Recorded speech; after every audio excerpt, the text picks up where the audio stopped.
لہٰذا یہ ہم سب کے اوپر ہے کہ ہمیں کون سا راستہ چننا ہے، کون سا راستہ انتخاب کرنا ہے جس میں ہمیں اللہ کی خوشنودی ہو اور اہل بیت علیہ السلام کی خوشنودی ہو۔ اس سے زیادہ میں آپ کا وقت نہیں لینا چاہتا، بس ایک حدیث پہ اپنی بات ختم کرتا ہوں چونکہ شہداء کی یاد ہے۔ پیغمبر اکرم صلی اللہ علیہ وسلم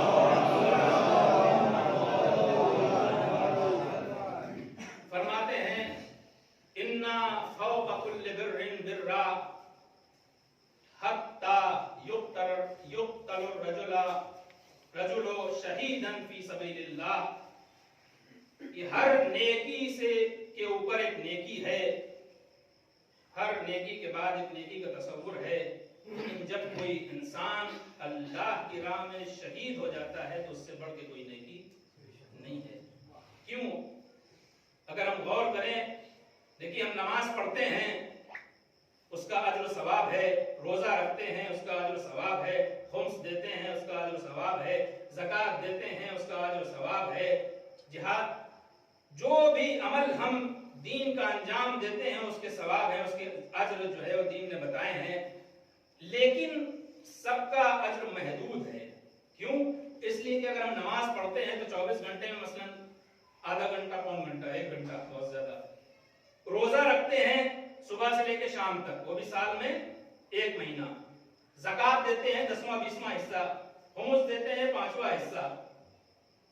ہر وہ عمل جو دین نے ہمیں بتایا ہے وہ محدود ہے، لہذا اجر بھی کم ہے، لیکن شہادت ایسا پاکیزہ عمل ہے جہاں پہ انسان صرف تھوڑا سا وقت یا تھوڑا سا پیسہ قربان نہیں کرتا ہے بلکہ اپنا پورا وجود قربان کر دیتا ہے۔ لہذا پیغمبر نے فرمایا اب اس کے بعد کوئی ایسی نیکی نہیں ہے جس سے بڑھ کے ہو سکے۔ السلام علیکم۔